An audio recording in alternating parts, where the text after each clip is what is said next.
اس picnic spot سے یوں غائب ہوئے کہ ان مسلمان فیملی اور ہمارے سوا وہاں کوئی انسان دکھائی نہ دیتا تھا۔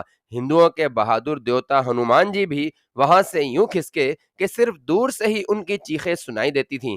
ہندوستانی حکومت خود اپنے ہنومان جی کو سرجری کی عملی تعلیم اور تجربوں کی بھینٹ چڑھانے کے لیے لاکھوں کی تعداد میں مغربی ممالک کو برآمد کر کے ڈالر کماتی ہے، لیکن کسی ہندو کے کان پر جوں تک نہیں رینگتی، اور اگر ایک مسلمان ہنومان جی کی حرکتوں سے تنگ آ کر اسے محض ڈرانے کے لیے کنکر اٹھا کر پھینکے اور وہ کنکر ہنومان جی کو لگے بھی نہ، پھر بھی اسے ہندو دھرم پر ایک ملیچ مسئلے کا ڈائریکٹ حملہ سمجھ کر ہندو مسلم فساد کی فضا پیدا کر دی جاتی ہے۔ ہم اس مسلمان فیملی کو اپنے ہمراہ اپنی لانچ میں بمبئی لے آئے۔ میں گیا تو تھا ایلیفینٹا کے جزیرے کی سیر کو، لیکن واپسی پر میں یہ سوچ رہا تھا کہ ہندو چاہے بھارت کا ہو یا بنگلہ دیش کا، سری لنکا کا ہو یا پاکستان کا رانا چندر سنگھ ہو، سب مسلمانوں سے ازلی نفرت کرتے اور موقع ملنے پر انہیں ہر طرح سے نقصان پہنچانے کے در پہ رہتے ہیں۔ بمبئی میں یوں ہی گھومتے ہوئے ایک روز ہم مشہور کامیڈین محمود کے ایک فلور کے اسٹوڈیو کلا مندر کے پاس سے گزرے۔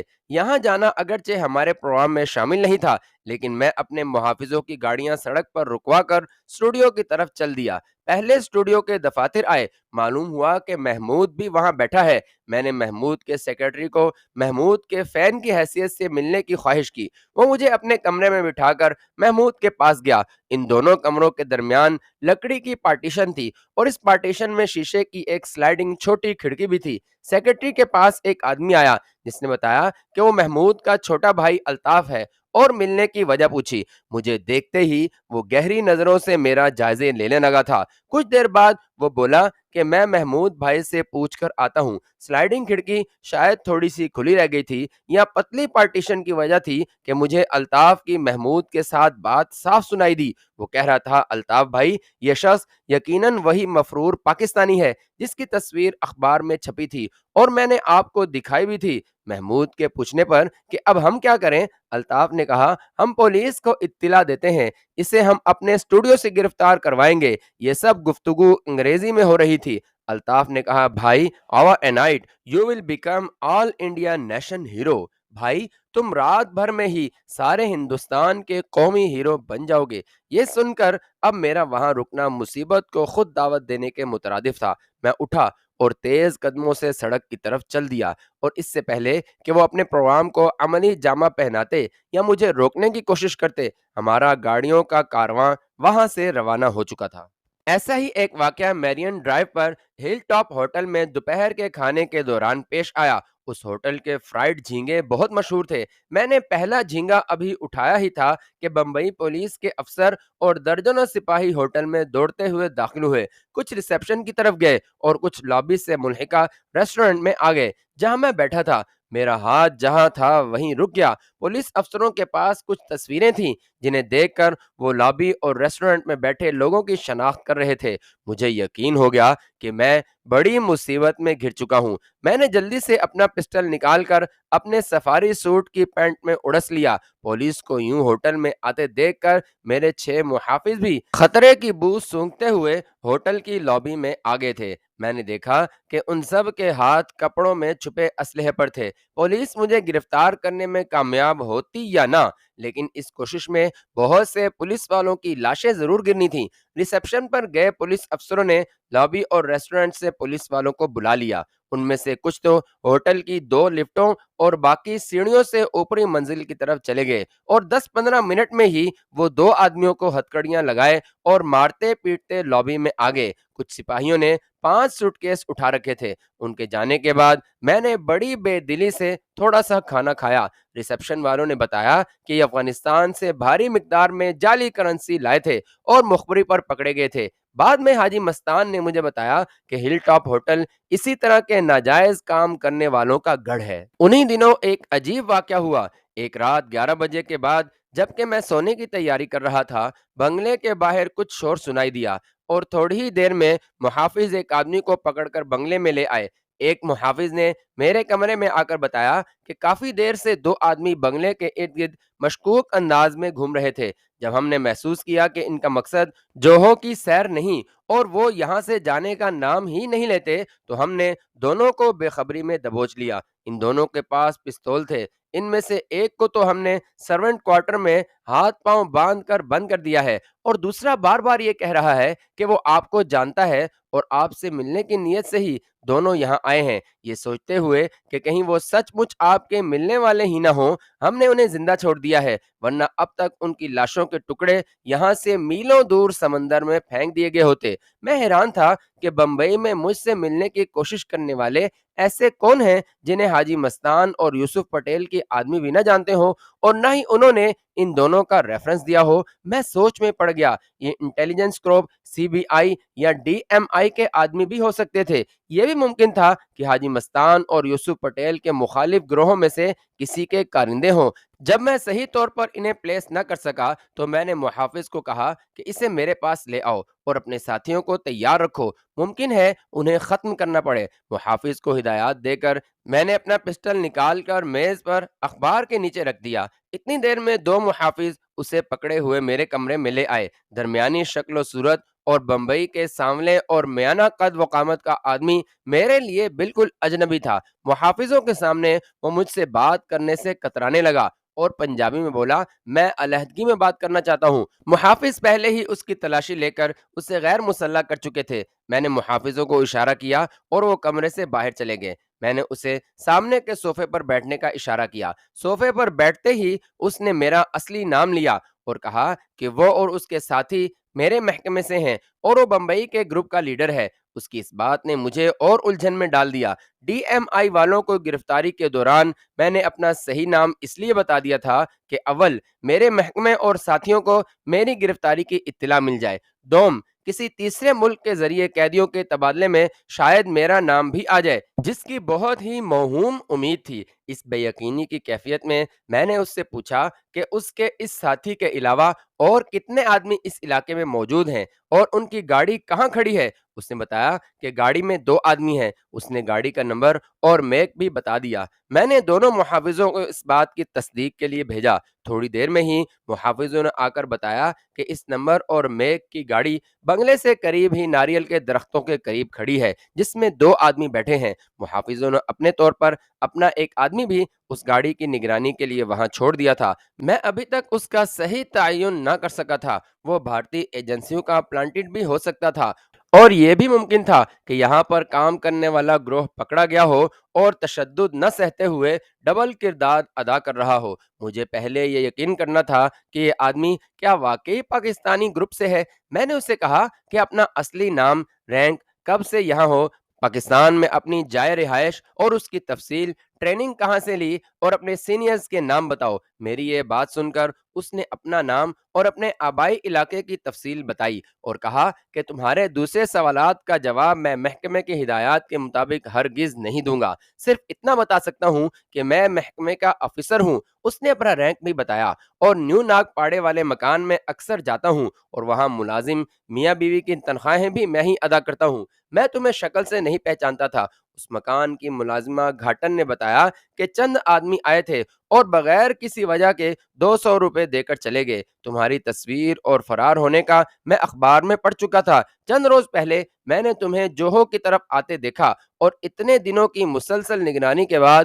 آج تم تک پہنچا ہوں۔ میں نے دوران گفتگو محسوس کیا کہ اس کا میرے ساتھ انداز گفتگو بڑا تضحیک آمیز تھا۔ وہ پنجابی تھا اور اردو میں گفتگو کرتے ہوئے مجھے تم کہہ کر مخاطب کر رہا تھا۔ وہ کہنے لگا کہ بمبئی اور گرد و نواح کے علاقے اس کے اختیار میں ہیں اور یہاں مجھے اس کی ہدایات کے مطابق چلنا ہوگا۔ یہ سن کر میرے تو تن بدن میں آگ لگ گئی۔ ابھی تو اس کی اپنی پوزیشن ہی مشکوک تھی، لیکن اگر وہ محکمے کا آفیسر بھی ہوتا تو جب تک مجھے اپنے محکمے سے ہدایات نہ ملتی تو یہ آفیسر تو رہا ایک طرف، میں محکمے کے سربراہ کی بات بھی نہ سنتا۔ بنگلے کے تمام محافظ اور ملازمین جاگ رہے تھے۔ ہمیں گفتگو کرتے دیکھ کر وہ کافی، کیک اور پیٹیز وغیرہ لے کر آئے۔ میں نے ملازمین کے کمرے میں بند اس ساتھی کو بھی بلوا لیا اور ان دونوں کو کافی پیش کی کہ یہ اخلاق کا تقاضا تھا۔ میرے پوچھنے پر اس نے بتایا کہ اسے محکمے کی طرف سے ایسی کوئی ہدایات نہیں ملی۔